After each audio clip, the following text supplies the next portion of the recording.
Before you decide to cut down a tree, it's good to make sure you're prepared to face the consequences. It reminds me of what my grandpa used to say about hunting. As soon as you pull the trigger, the fun's over. It's all work after that, from processing to packing the animal out of who knows where. It's all work after you pull the trigger. It can be the same way with trees. It can be a lot of fun watching them fall down and go boom, and watching all the carnage that ensues on their way down. Although with trees, it's not really carnage, it's more like wood fiberage. Once they hit the ground, it's all work after that. The story started a few weeks ago when I had a whole bunch of fun cutting down a bunch of trees in this spot. A fun day it certainly was.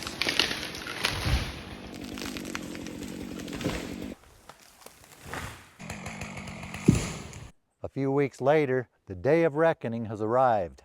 It's time for me to face the consequences of my actions and clean up this giant, magungous, oversized, monhugous mess I made. Most of the slash here is both green and wet. There's not much dry material here to easily get a fire started to burn it all. But I see where there is some right next to it at the top of this dead tree. I'm going to cut the tree down in this direction to put that dry material right where I need it. This tree is right next to the tractor, which I don't think it'll be a problem.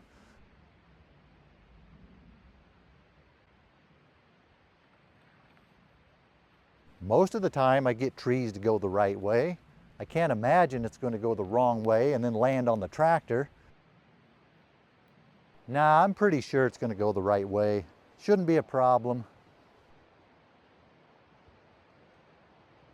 On second thought, since the consequences of having it land on the tractor would be very high, and it's really easy to move the tractor, I'm just going to move the tractor.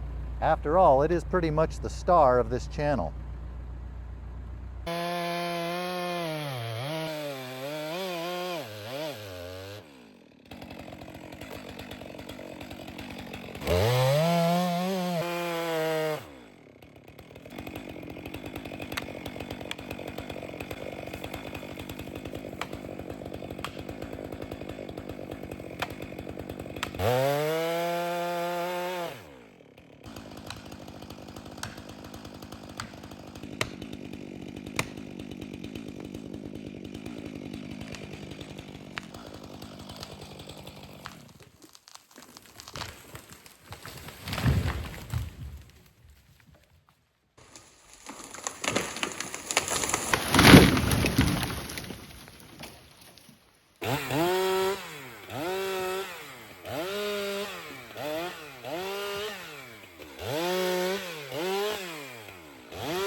Cleaning up a mess like this may be a lot of work, but on a beautiful day like this, I can think of many worse ways to spend my day than being outside working in my forest.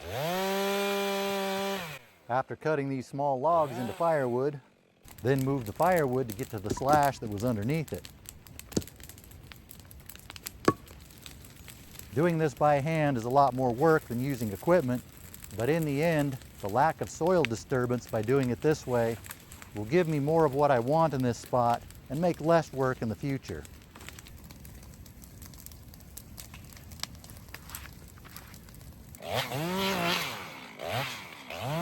In an upcoming video, I'll explain why I'm cutting down these next few trees. Long story short, if a forest is in bad enough condition, sometimes it's best to start over from scratch.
A day later, the smoke has cleared.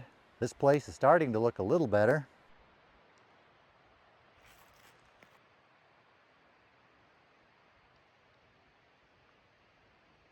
If you were wondering why I was spreading hot coals around with a shovel, that probably means you're one of those curious types who wonders why people do stuff.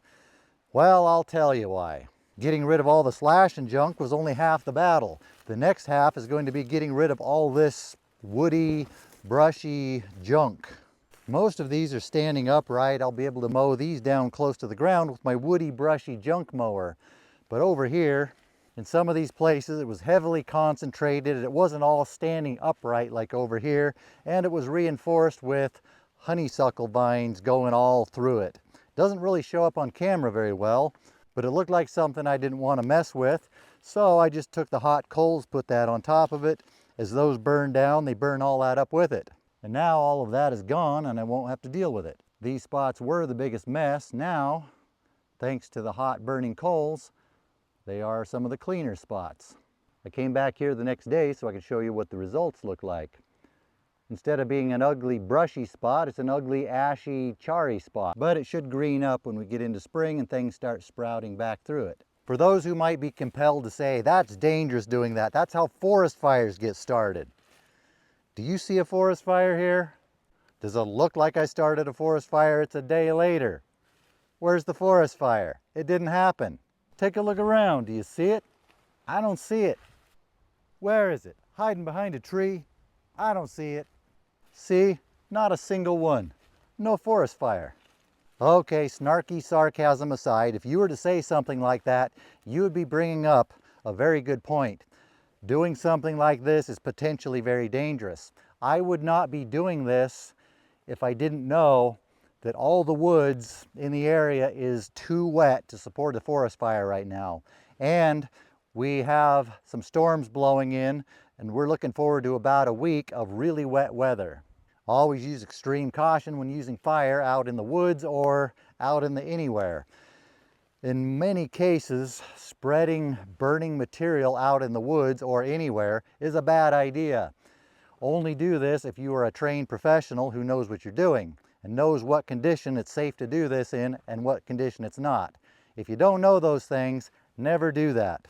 Or unless you're someone like me who thinks he's a professional. Either professional, delusional, or maybe just a bad influence. Yeah, don't do this at home, kids. It's dangerous. It took me about 15-20 minutes to cut down all these trees, but it took me about a day to clean up all the mess. But I think it cleaned up nicely. Not bad for a day's work. It was about 65 degrees here yesterday when I was doing this, which seemed hot next to these fires. It was a good day to have my Camel City Mill American-made merino wool socks on. Made to keep your feet cool and dry even in hot weather. I don't think I would have been able to do any of this without them. Okay, I would have, but I wouldn't have been as comfortable doing it. They're the most comfortable socks I've ever had. It helps support American-made, helps support the channel. Summer and hot weather is going to be here before we know it, so if you want to stock up on some good socks to keep your feet cool in hot weather, I'll put a link to those below. They're guaranteed for 10 years. If you wear them out, they'll send you some new ones. Why am I standing on top of the firewood pile? I can certainly think of much worse places to be, and what better spot than this to end a video? Check out Camel City Mill. Not only will you get great socks, you'll get a little camel logo on them and the American flag. It's hard to beat that.